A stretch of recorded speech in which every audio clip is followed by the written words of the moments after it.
Tonight I'm going to be continuing with the offshore flies. Although you could use this inshore as well for striped bass or something. And I'm going for my version of the articulated squid. It's tied using the Blaine Choclett's articulated big game shank from Flyman. It's fairly simple. You know, it's one of these flies that sort of looks really good. You know, it's one of these flies people look at it and they go, ooh, but it's actually dead easy. You know, there's not actually that much tying in it. It's just some tying in some fibres, a wee bit of dubbing, what have you. But the ostrich and the silicon tentacles really move, and the articulation is great. So we'll see. One thing I would say is don't. Well, it's up to yourself, but I wouldn't risk like cheap shanks. I've seen some sort of cheaper versions of the shanks, and they're definitely lighter. These big game shanks are nice and stout. You can trust them, especially if you're going to be going offshore. I mean, that's sort of what I'm thinking with these. So I've got a 1/0. This is just a small one I'm tying, but I've got a 1/0 S10S 4H in the vise. This will do for mahi and smaller tuna, things like that. These flies are also quite good for dredging because there's plenty of weight in them if you're thinking about going really deep for something. So the first thing, I'm just going to make a wee small ball of black dubbing. Doesn't matter which dubbing you use, just something soft and easy to dub on the mono thread. This is, I mean, it's absolute overkill. You can skip this stage if you really want to, but I just always think that a squid's got a wee black beak, so it takes only a couple of seconds and it doesn't make any difference, you know, it doesn't do you any harm. And then I've got to, in order to flare the legs, I'm going to wrap some small cactus chenile, or estas, or whatever you might call it, Fritz, depending on where you live. Just build up a small ball.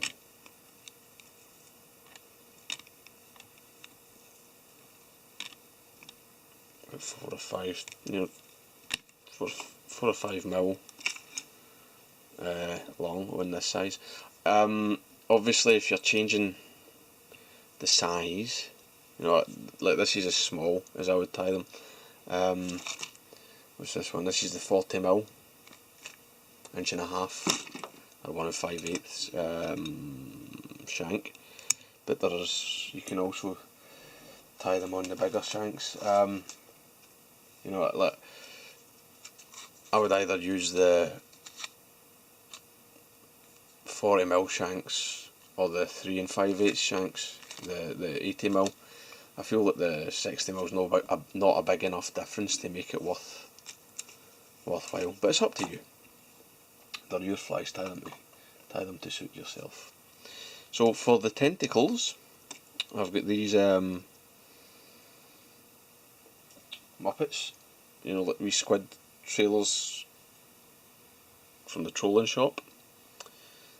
You know, they've got their nice kind of wide cut, tapered, which you don't really get so much with the fly tying gear. And I'm tying, so I've got this colour it's got to be pink and glow. Sort of dual purpose. It might be dredging in the hope of some kingfish or something at some point. And I like the glow if you're going deep. So the first thing I do is I'll just cut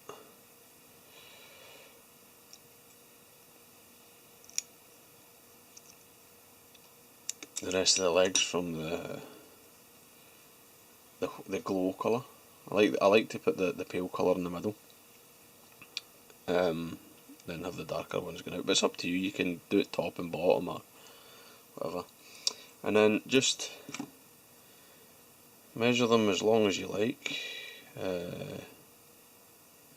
So I'm going to have tentacles like about 2.5 inches long, and just get them tied in. I'm doing, so I do 6 of each colour.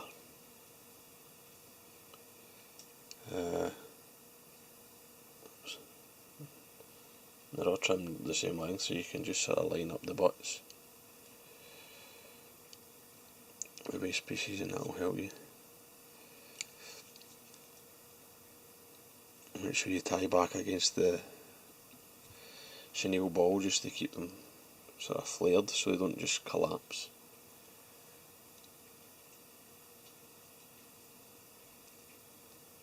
If you see a lot of the guys that fish jigs, they have them like a wee bead or something if they've got them on a trailer hook just to sort of support the silicone, so there's no reason, so it doesn't flatten, which it will do if you don't support it.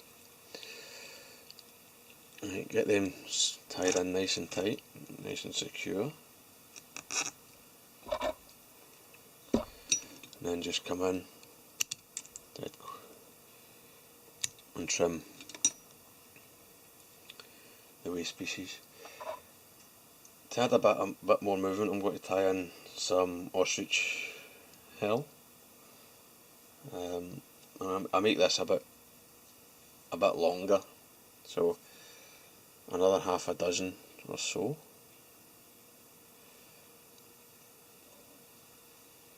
And again, I'll tie them in separately, or well, you know, I won't tie them all at once, just to help kind of get them spread around. Just sort of line them up, make sure they're longer. That one's a bit long.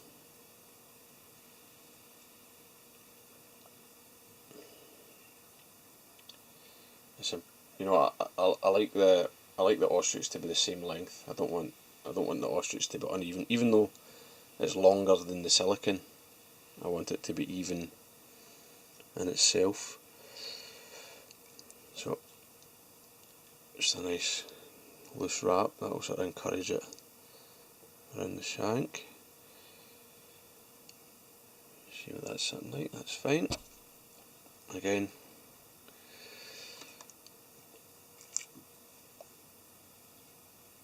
same again, about the same length, gather and wrap, and then just position it to suit. Make sure they're of a length. These two new ones are a wee bit short, so we'll just lengthen them up a wee touch. How's that? That's fine. Tighten up, and that will do it. I can maybe put another one in the bottom there actually.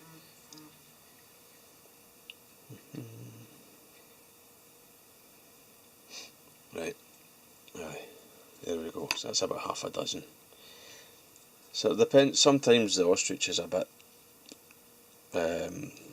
thicker or thinner, you know, and you don't need as much. So that's fine.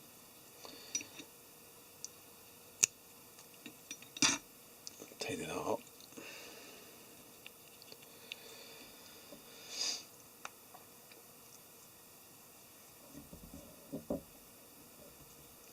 Next is the pink.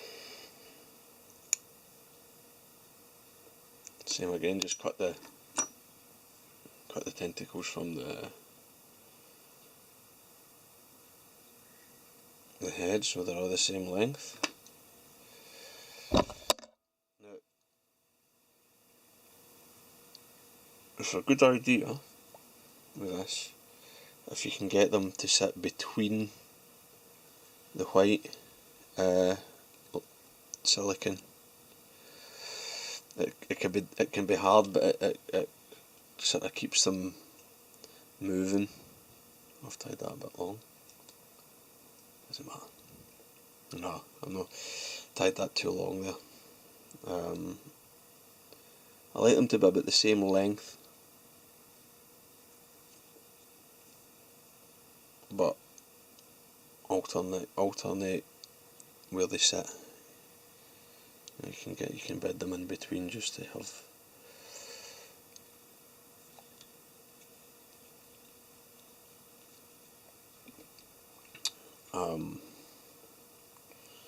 just to keep them so they don't like, clump together. And it doesn't really matter if you're belting it back and because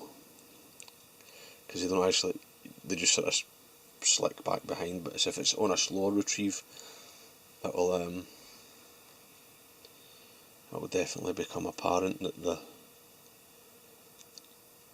if they're clumping, there'll be less movement.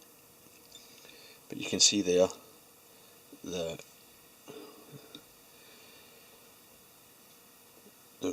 white or the glow is between the two pink strands, which is nice.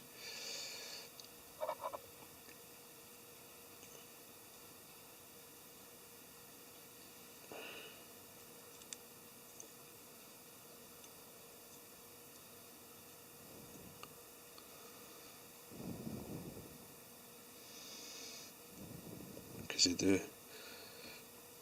do like to sort of sit there, got a hold of each other. There we go. I'll just put that in there. And tidy that up. So that's the swimmy bits.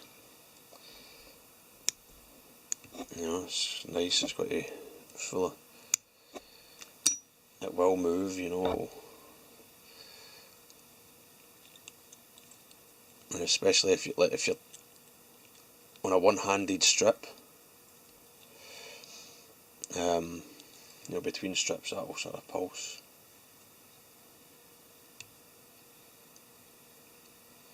But again, if you're sort of doing it arm over arm, it's less of an issue. But you might as well take the time. So the next part is I'm just going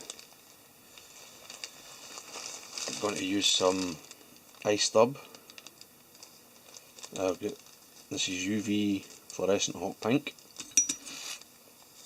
Quite a nice lump of this.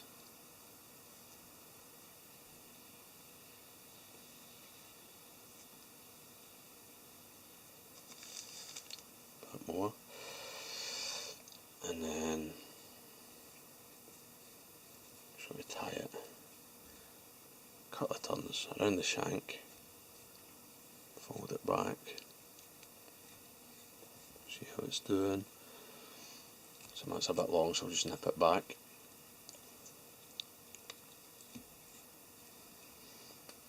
And then one more.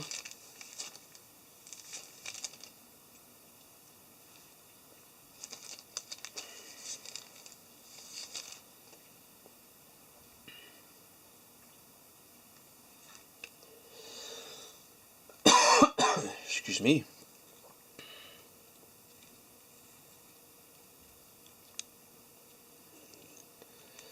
Same again, just tie it around the shank, fold it back, tie back over it so it can't pull out. And then I've got a couple of tab eyes here, which are excellent. You don't need to bother with sticking them on, you can just tie them in. These are, again, obviously you would change the size to suit. Just tie in one.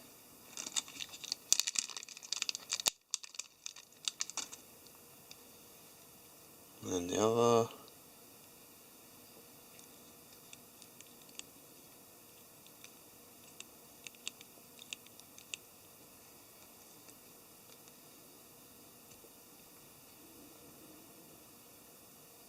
make sure they're sitting nice where you want them.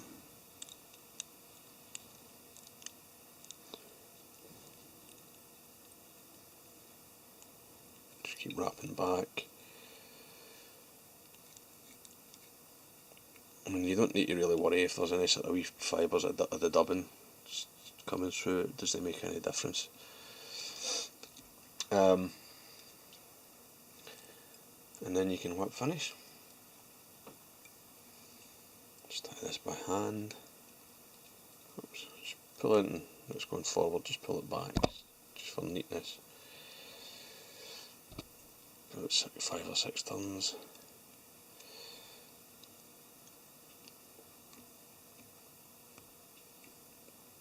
Really pull it in because it's the nylon, it's stretchy and springy. Another one just for security.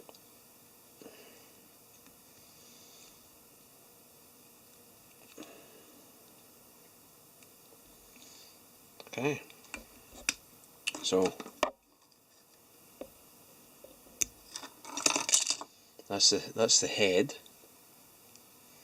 I'll just stop the video and then come back and do the rest of it. Right, now we're back to finish the video. I actually forgot to include in the last one of giving this a couple of coats of head cement. Or you could use UV resin or whatever, up to yourself really. Okay, so when you get your big game shank, you'll see it's dead clear. It's really clear and obvious. There's one part's slightly open, and the other one's a bit tighter. Just force it in there. Right, that's you're attached. Good to go. Right, that can move freely. Loads of wiggle. Then it's just a simple matter of getting this in your vise.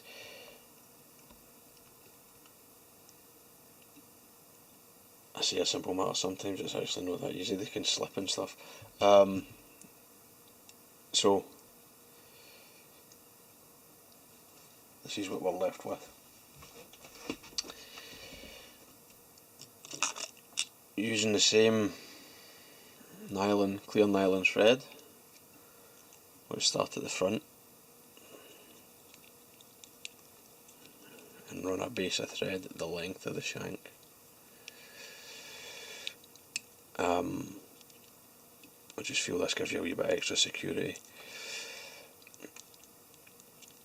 because although the shanks are strong and won't open, I mean the tying thread is also reinforcement.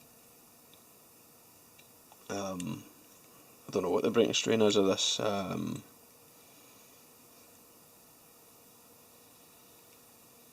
mono thread. It was probably about 2 or 3 pounds, I would think, looking at it. So these wraps are adding strength, you know. So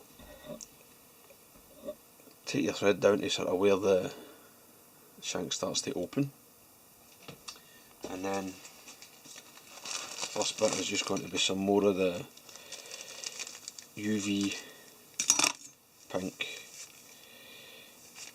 ice stub, or well, I mean whatever colour. If you're another combination that I like is sort of tan and orange, like tan, brown and orange. You can sort of mix the colours as you go along,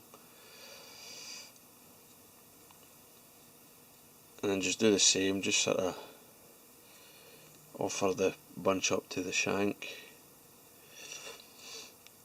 a big loose wrap and run turn or two just to make sure everything's distributed. Just have a check. That's not right. Right. Because the shanks are like a double width, it can sometimes it's a bit harder to get it to go around. So just check it to make sure that you've got coverage, and then dead easy. Just fold it back again.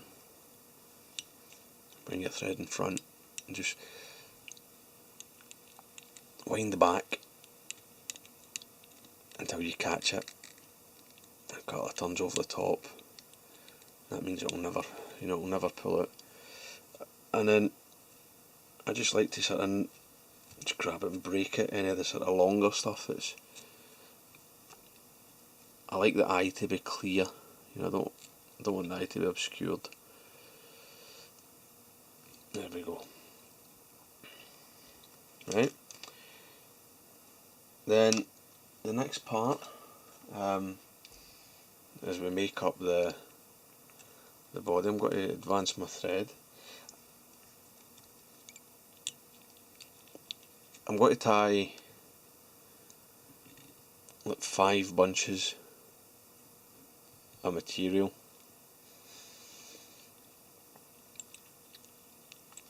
So again, these wraps don't do any harm. Take it up a few mil. And then I'll just come in with some loon thick, just a wee thin. Because if you're fishing with it with teeth, if the whole fly could end up unravelling if this busts. So just a wee toothpick will do. I don't know where my bodkin is. Somewhere in the tying chaos. Get us up.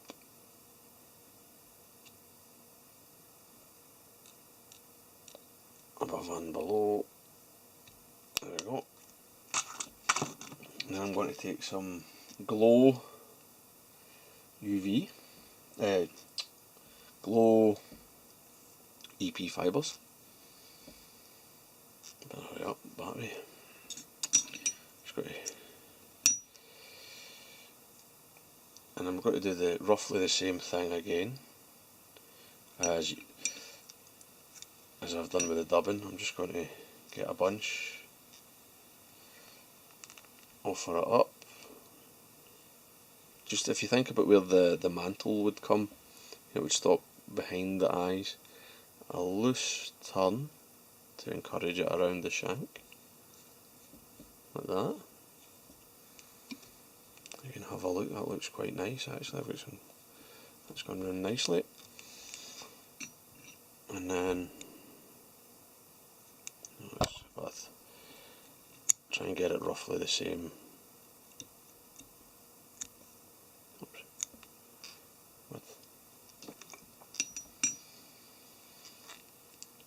Take a couple of turns, 2 or 3 turns forward,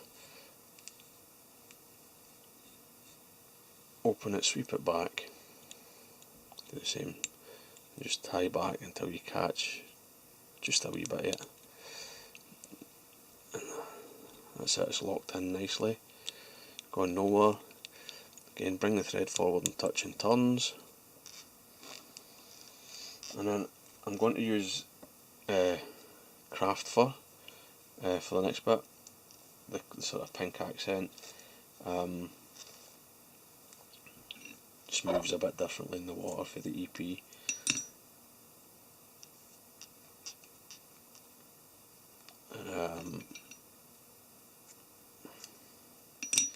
So I just sort of take the short fibres out, then roughly sort of chop up the top and just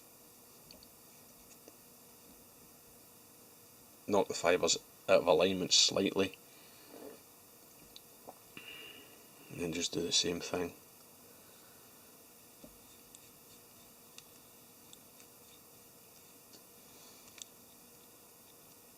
Two or 3 wraps, tight wraps.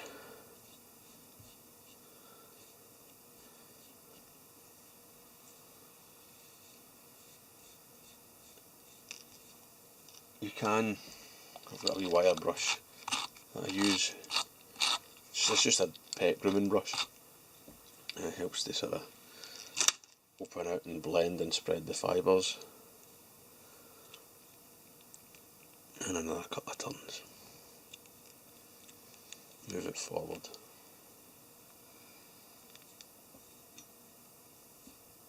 This is going to be quite a pink one. Right, so now I'll take a wee bit of just pearl angel here, again, this is, you would obviously adjust the colour depending on the colour of fly you were tying. Catch it in, and I'll just have this in the top. There's plenty of flash in this fly. And then I've got another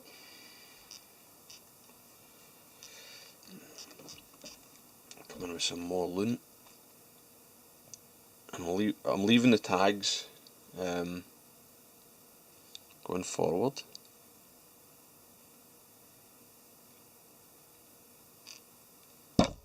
Oops, leaving the tags going forward because I'll fold them back later.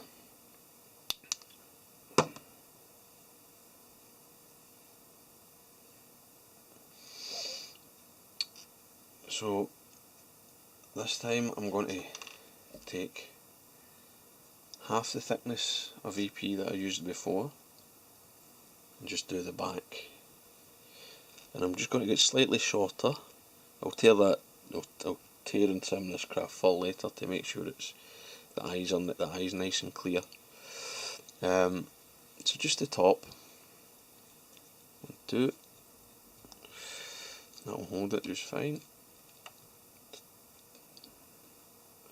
Make sure you get some good coverage, and then we'll tie in a wee bit more craft fur.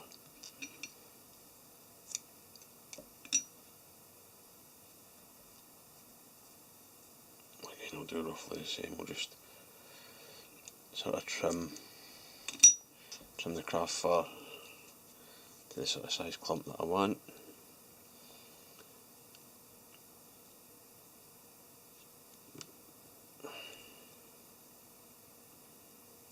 It sitting nice. That's fine. And don't worry if you get a bit that sort of wraps up over the top, that's not really a problem. Let's trim that a bit shorter. You know, overall it's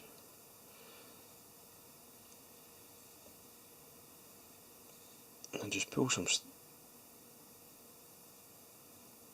the fibres back and some of the angel hair, but not all of it.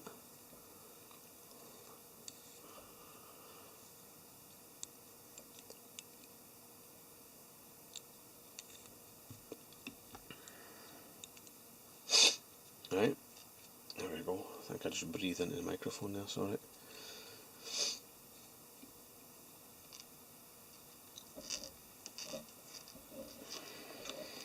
So you can see it's starting to build up the sort of squiddy profile. I'm just going to trim that just now actually, so to encourage myself not to continually follow it back. I don't worry so much if it's a wee bit long on the top, but I do want the sort of this makes the mantle to definitely in the sides be shorter.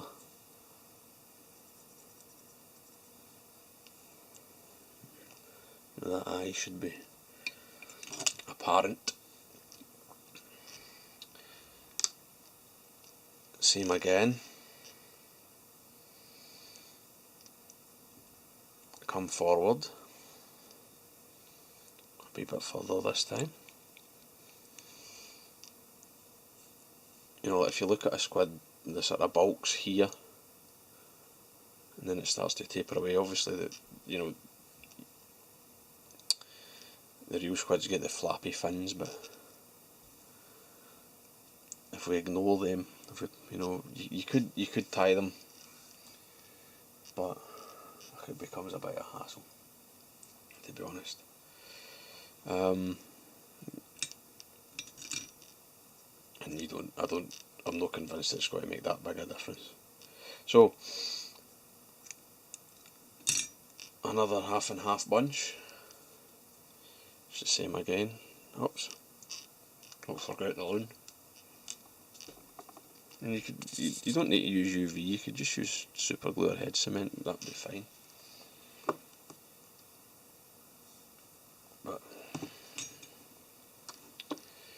UV is just so much quicker, you know, you don't need to wait for it drying or nothing.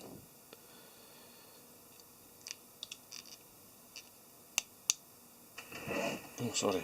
Right, so once you've got your loon set up, again, we'll do another half and half bunch.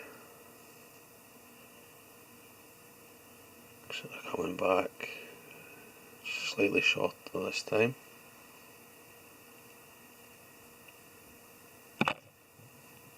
Two or three turns. Use your thumbnail if you need to, just to sort of spread it around across the top.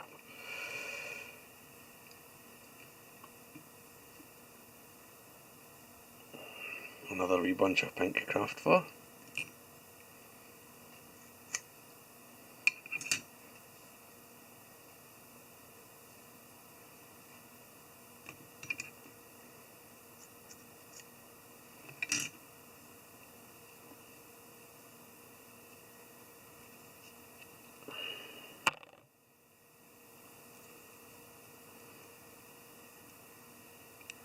Couple of tons.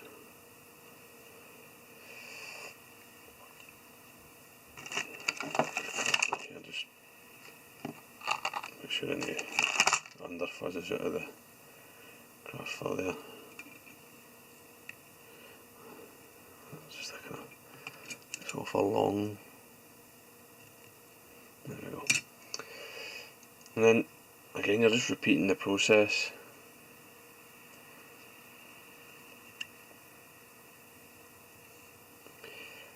You could just use OEP, but I like the sort of the two different fibres.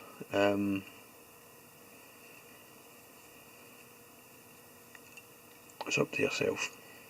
Any of these sort of, you could use all craft fur if you like it, but it's quite nice if you tie it all with craft fur. It moves a bit more if you use all craft fur, but I do like the sort of effect of the two separate fibres, the two different fibres.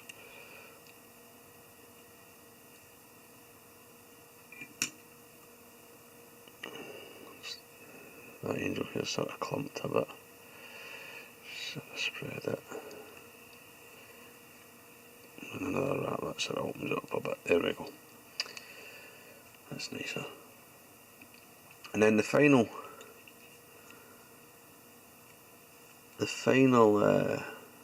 bunch is just going to be all glow.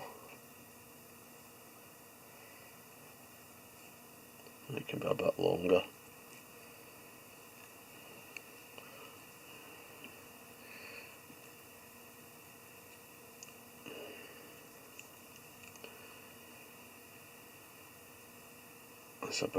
It's just a wee bit light there. I need a bit more.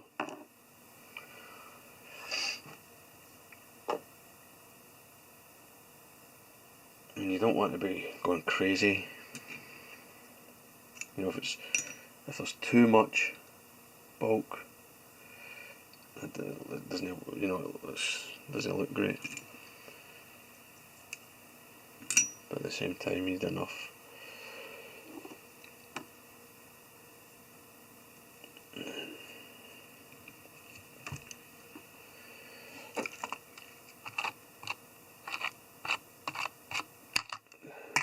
See, the brush just helps you separate the fibres out and see where it's all sitting.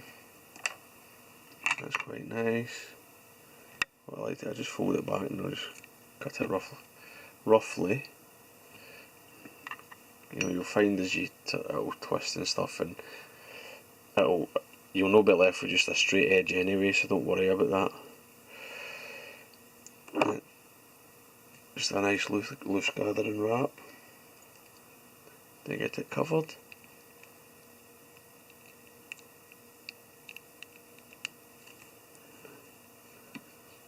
There you go. That's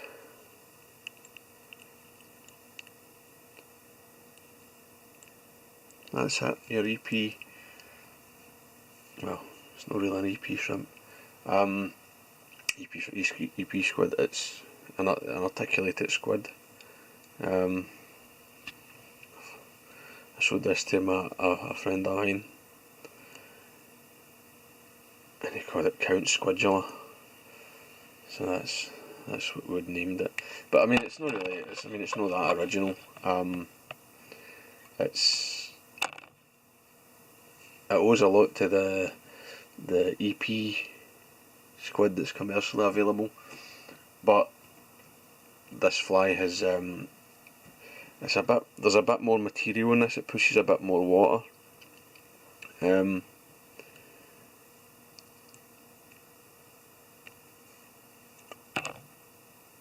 But it's similar, you know. I mean, there's only so much you can do with squid flies. You know, I wouldn't say I invented this, but if you're fishing for fish that eat squid, you know, it's tie some of these up, put them in your box, give them a swim. Definitely, I mean, fish like eating squid, you know, it's definitely worth a place. They take a bit of time to tie. Obviously tying for the video is a bit slower, but even so they're still quite a time consuming tie. But they're pretty durable, especially if you're, and if you're using them offshore. How many you got to lose, you know. Admittedly, if you're sort of dredging your structure for kingfish or something, then you might need to expect to lose them, but it's worth it for some of the fish, you know. So that's it. I just finished the head there with some UV resin. The last thing is just if I take it for the vise, and be careful of the hook. I just stuck the hook in my finger. If you run I'm just running the brush through.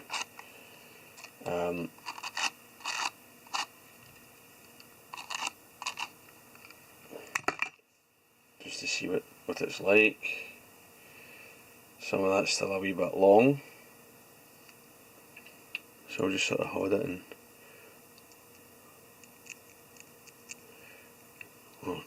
just hold it and sort of come in and just point the scissors in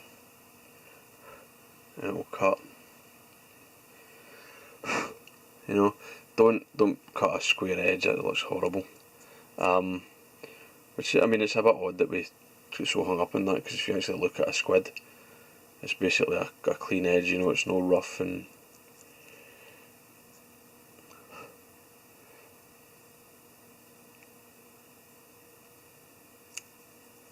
uneven, you know. It's just a hard line. However, it's you know, as long as you've got a sort of clear demarcation, there you go. That's a nice squid shape.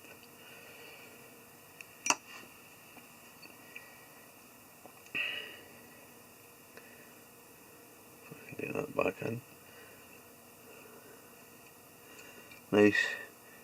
Nice profile. It's hard to see actually because the